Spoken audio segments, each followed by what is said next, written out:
I asked 2,802 Formula 1 fans to create their perfect driver. The best kind of fans too, my wonderful subscribers. If you saw the community post and got your votes in, then you're represented. So grab a water, get comfortable, and let's talk about it. My name's Tommo, and this video is sponsored by F124. More about that in a bit.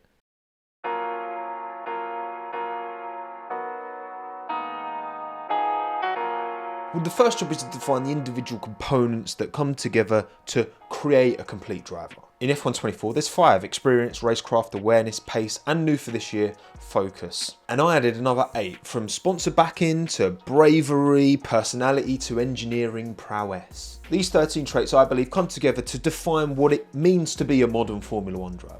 And you can play along at home, right? So for each category, I want you to pick one of the 20 Formula 1 drivers on the grid right now. The original plan was to give you all of the greatest names of all time, from Fangio to Clark, from Senna to Schumacher, but I think the scope would have been a bit too big. You'd have had recency bias fighting tooth and nail against nostalgia. But maybe we'll do that another time. Let's kick off with category 1, experience.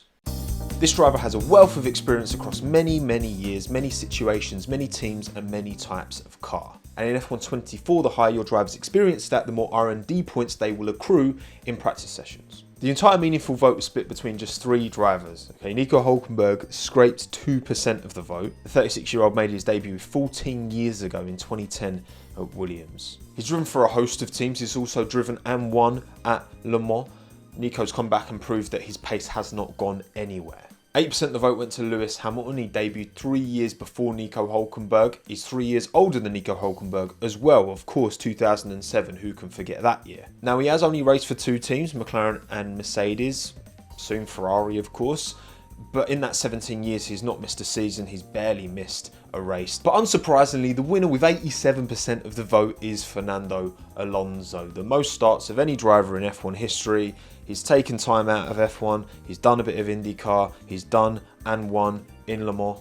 Minardi, Renault, McLaren, Ferrari, back to Renault, Alpine, Aston Martin. Now he's been around the block as old Nando. Still going strong at 42, Fernando's got a contract extension for Aston Martin, so who knows how much longer he'll go on for. Special mention to Checo as well. He made his debut in 2011 at Sauber, 1 year after Nico Hülkenberg. He hasn't had a year out either, unlike Nico. Category number 2, racecraft. This driver excels most in wheel-to-wheel combat, positioning the car in defence, giving space on attack and getting moves done. In F124, this will define your driver's ability to work their way through the pack, typically able to finish higher than where they start. We're going to go top 4 on the votes now, as the spread is enough. So 6% of the vote went to Charles Leclerc, 12% to Lewis Hamilton, 19% Max Verstappen, which means once again Fernando Alonso takes the dub. 50% of the vote. That is a big jump up relative to everyone else. No question the length of Fernando's career plays into his favour, but also in recent times, you know, his defence against Hamilton in Hungary to get Ocon the win, his last lap move on Checo in Brazil last year, the list really does go on. However, I'm going to do my picks alongside. Of course, I agree with Fernando for experience, but racecraft, I'm actually going Charles Leclerc. Yes, he makes mistakes. Don't get me wrong, but typically their mistakes, prangs it on his own, sticks it in the wall of his own accord. In racecraft, wheel to wheel, I feel like Charles is very consistent and very good. Look at mugged Checo at Vegas last year. That was a hell of a move. He's gone toe to toe with Max many a time and never looked out of his depth. 2019 Silverstone, 22 Bahrain, 22 Austria, to just name a few. Category 3, awareness.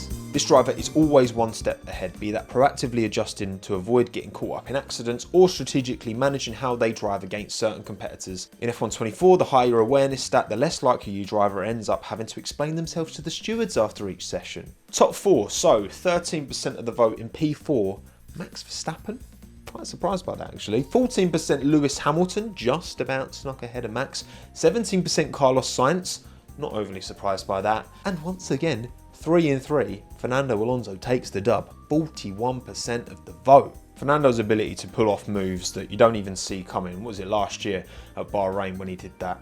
Just that dive on Hamilton that no one saw coming. What a move that was. It's always, for me, between the 2 Spaniards, isn't it though? I think Fernando and Carlos really do set themselves apart from the rest as this exceptional racing IQ. For my pick, I'm actually going to go with Carlos here. I think Fernando's getting more than enough compliments here. I want to kind of spread my vote out a bit more evenly. I mean, that Singapore 23 drive is a drive that Fernando would be proud of. Not to mention the amount of times that Carlos has overruled Ferrari. I think that's been arguably his biggest strength during his time at Ferrari relative to Charles. His ability to manage his own races and have the awareness to make executive decisions that Charles wouldn't. Fortune, of course, played a part in his wins in 24, 23 and 22.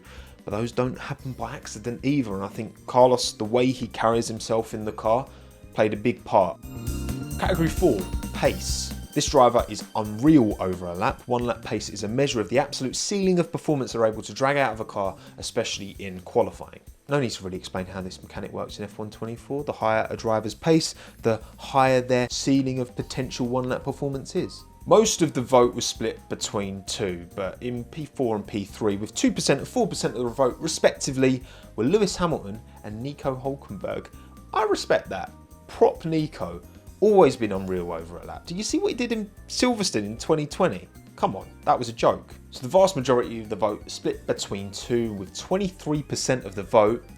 It's Max Verstappen, meaning the convincing winner of the pace category with 66% of the vote, and certainly Monaco last weekend will only help towards this, is Charles Leclerc. No big surprise there. I also picked Charles for pace, for 1 lap pace. I think he's unreal. Obviously, before Monaco, it was 23 poles with only 5 wins. Now it's 24 poles with 6. So big in terms of percentage conversion jump, actually getting that win in Monaco. But that still makes it only 1 in 4 poles that he's actually been able to convert to wins. Damn. And honestly, I do worry for Lewis going in alongside Charles Leclerc, who's confident and comfortable in that Ferrari.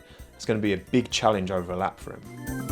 Category number 5, focus. This driver never gets caught up in the drama. Whatever is going on around them, they will remain focused and calm, a race engineer's dream.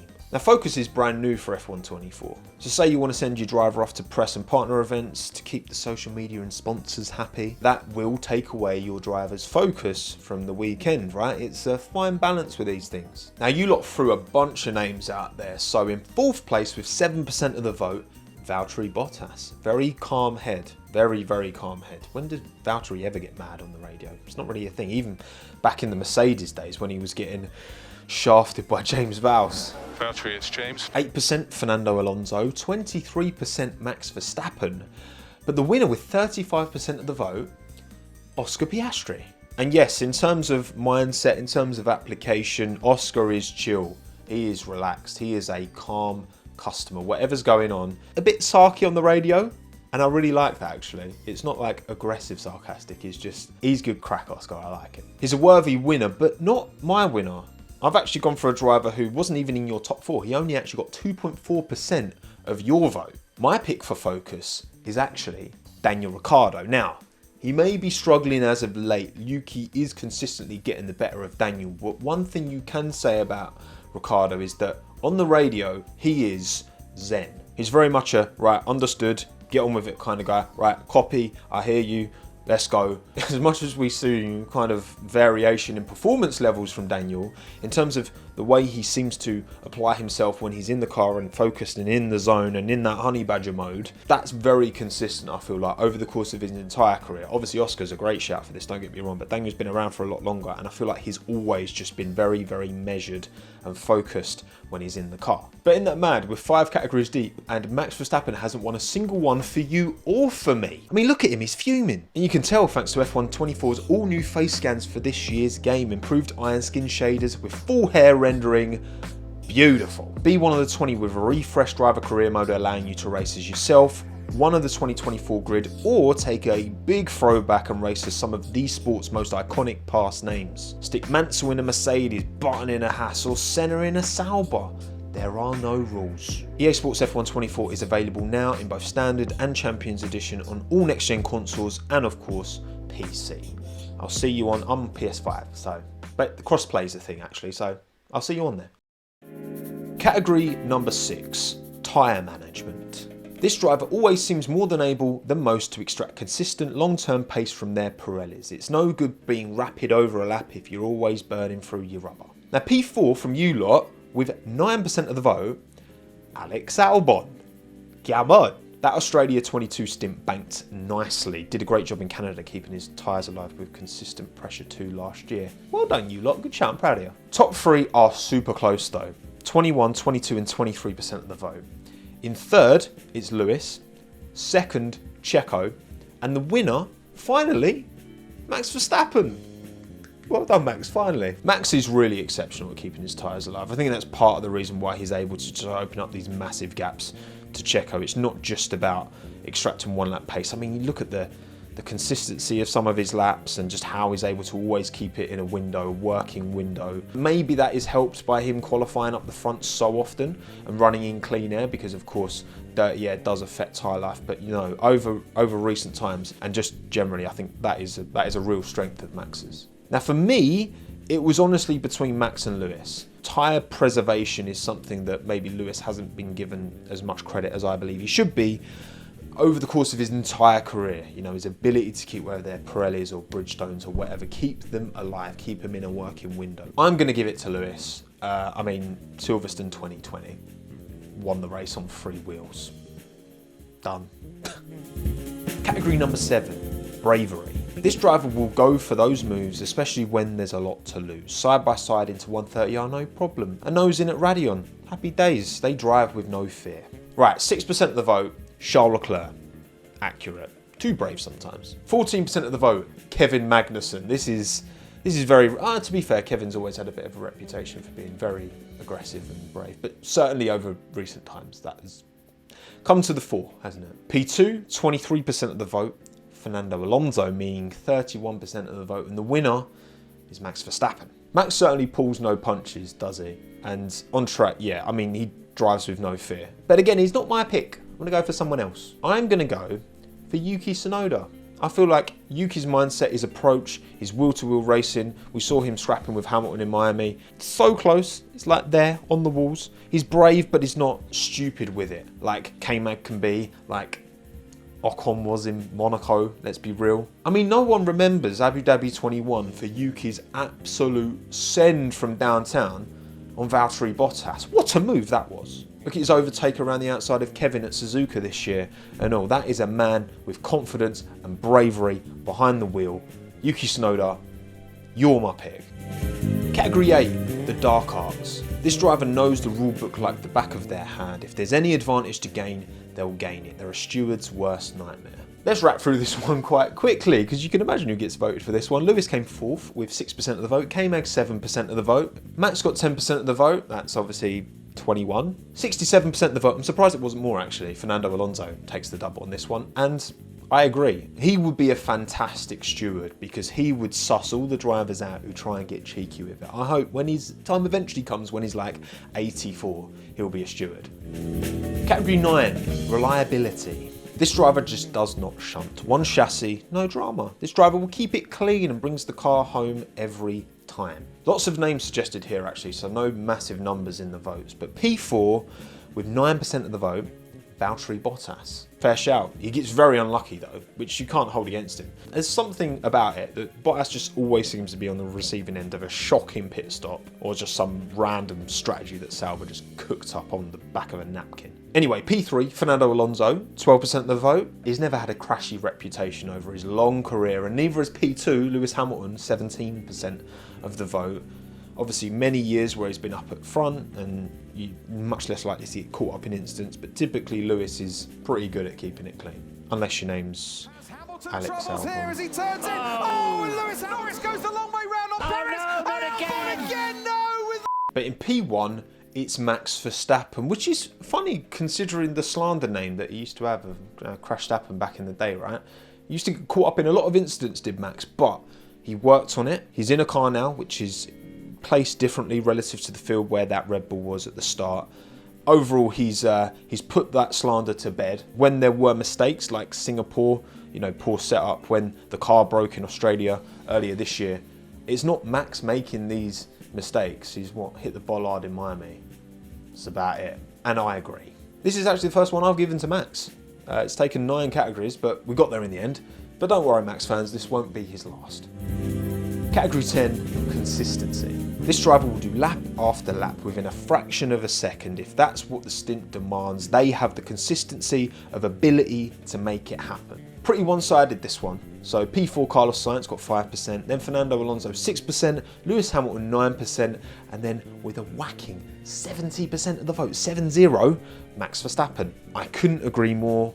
I mean, some of the stints he pulls are just like, look at Mexico 22. Like, just look at, this is insane. This is robotic. These lines never look this straight. This is not normal.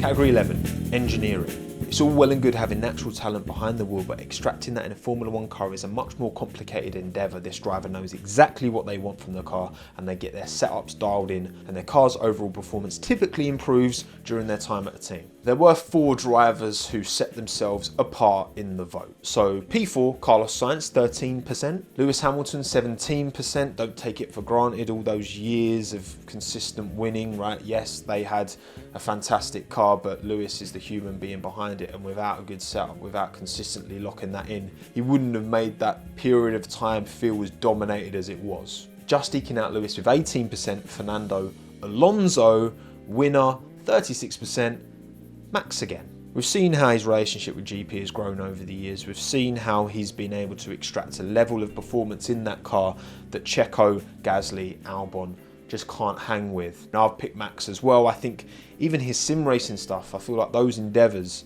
and really understanding setup that you need to for iRacing and a set of Corsa and all the rest. Category 12, personality. This is the driver who brings the vibes, the charisma. Not only can you imagine they're a great driver to work with, but the social media team eats for days when they're about. You vibe with their off-track character the most, making this a very personal pick. P4, Charles Leclerc. Love a bit of Charles. Doesn't take himself crazy seriously, but wears his heart on his sleeve. Vibes. Same percentage for Alonso in P3, obviously. His bluntness, he's very cheeky man, isn't he, El Fernando? And I think that goes down well with a lot of people. Fair. We then got a big jump to 27% of the vote. Lando Norris. He's very switched on, obviously with Quadrant. He's young. He understands, I think, more than most drivers, the importance of bringing young fans in and giving them something to and someone to really get behind. I think he speaks to that very clearly. But then the big win, 35% of the vote, Daniel Ricciardo. I mean, them two being top really does tell you, doesn't it? If Zach Brown could have made that work, Ricciardo, Norris, I don't think anyone thought that wouldn't work, and certainly not as badly as it ended up. But if he could have made them two work, that would have been one hell of a machine at McLaren. Geez, with Norris and Ricciardo, with their fan bases. Look, for me, my pick, I'm going Alex. He's my favourite driver for a reason. I mean, when I look back to 2019, when I first started making video, my very first video actually, talking about Albon replacing Gasly at Red Bull, at that time, Alex wasn't like my number one, but he was already one of my favourites. It was very unlikely for him to get an F1 in the first place. He was meant to race in Formula E, got the Toro Rosso opportunity, then got chucked in a Red Bull in his rookie season and actually did pretty well. As a stinker season, his stock is so low. And to see him have a year out and then think, oh, he's not going to get back in, and then he gets an opportunity at Williams, and then he has a really, really good last couple of seasons at that team. It's like a phoenix from the ashes story, and I really resonate with that. On top of the fact, I just think he seems like a really sound lad. He doesn't take himself too seriously. He always sounds up for a laugh, and I don't know, I just feel like I resonate with his personality, with his character. Category 13, sponsorship. This driver brings significant backing. A team principal is always going to find a driver who can bring tens of millions in sponsorship and revenue more appealing than one who does not. Through family, nationality, or wherever, their contract always brings big bucks with it. Fourth and third were absolute bang-on Tyres, 312 votes each, 11% of the vote each. It's Lance Stroll with his old man, and Zhou Guanyu with, of course, a lot of Chinese backing from a very emerging market. In P2, Checo, 17% of the vote. You've got Telmex, Telcel, Claro, Sergio's relationship with Carlos Slim. He has a lot of support from Mexican commerce wherever he goes, Checo. He brings a paycheck with him. I think he was considered a pay driver at the start of his career. Obviously, it's been tough recently, but 2020 in that Racing Point, he was absolute flames. Like, the Red Bull just doesn't work for him. I think put him in another team gives a much better account of himself than he is in the Red Bull. But the winner with a very convincing and very apt 44% of the vote is Lewis Hamilton, because it's his driver number, if you didn't clock lock on. Co-owner of the Denver Broncos, Neat Burger, long-standing brand partnerships with Tommy Hilfiger, Monster Energy, IWZ, MV, Augusta. It's not a question of if brands will follow him to Ferrari, it's how many will follow him to Ferrari. Obviously a significant component as to why Ferrari have signed him, of course. He's the only driver you could look at in terms of numbers. You know, people say, oh, who's bigger than the sport? But you could actually look at how many people are aware of Lewis Hamilton. Could that number be higher than the amount of F1 fans? I'm not saying he's bigger necessarily, but he is I think the only driver you could even make that argument for. So on screen now, we've got the people's perfect F1 driver and my perfect F1 driver. Who would you pick out of the two? And of course, let me know your perfect F1 driver in the comments down below. Pleasure as always. Thanks again to EA Sports and F124 for sponsoring this video. My name's Tommo. Thanks again. Have a good one. Ta-da.